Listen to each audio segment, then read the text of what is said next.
శ్రీ విష్ణు షట్పదీ స్తోత్రం శ్రీ ఆదిశంకరాచార్య విరచితం. ఈ షట్పదీ స్తోత్రం మనలోని అవినయాన్ని పోగొట్టి ఎండమావులనే విషయ సుఖాలను దూరం చేసి ఆ శ్రీపతి పాదపద్మముల యందు అచంచలమైన భక్తిని ప్రసాదిస్తుంది. ప్రతి ఉదయం ఈ షట్పదీ స్తోత్రాన్ని భక్తితో పఠించేవారికి శ్రీ మహావిష్ణువు అనుగ్రహంతో వారు అన్ని భౌతిక సుఖాలను అనుభవించి చివరికి పరమపదాన్ని పొందుతారు. దీనిని చదివేందుకు 2-3 నిమిషాల కంటే ఎక్కువ పట్టదు. మీరందరూ కూడా ఈ షట్పదీ స్తోత్రాన్ని ప్రతిదినం పఠించి ఆ విష్ణుమూర్తి అనుగ్రహాన్ని పొందుతారని ఆశిస్తున్నాను.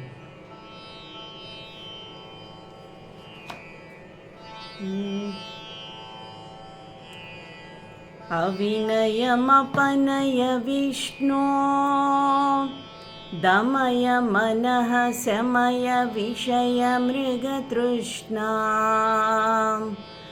भूतदयां विस्तारय तारय संसारसागरतः दिव्यधुनीमकरन्दे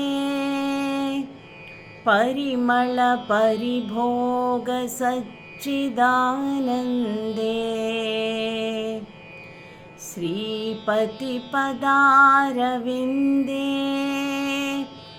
भवभयखेदच्छिदे वन्दे सत्यपि भेदापगमे नाथ तवाहं नमामकीनस्त्वं सामुद्रो हि तरङ्गः क्वचन समुद्रो न तारङ्गः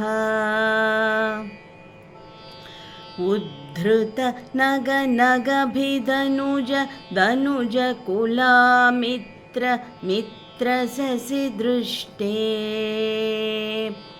दृष्टे भवति प्रभवति न भवति किं भवतिरस्कारः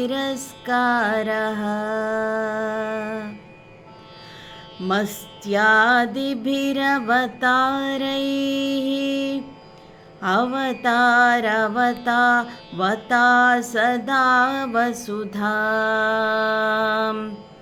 परमेश्वर परिपाल्यो भवतापभीतोऽहम्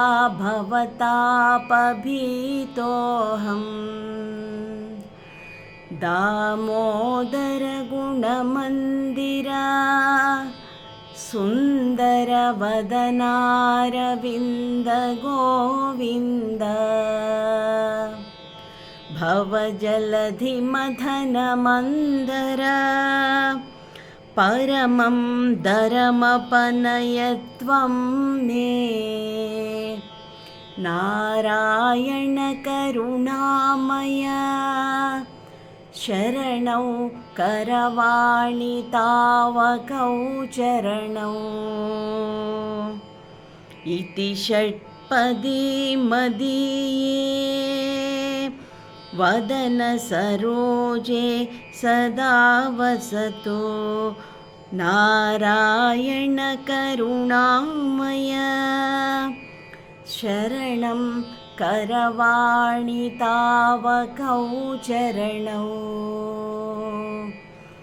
इति षट्पदी मदीये वदन सरोजे सदा वसतो वदन सरोजे सदा वसतो मदीये वदन सरोजे सदा वसतु।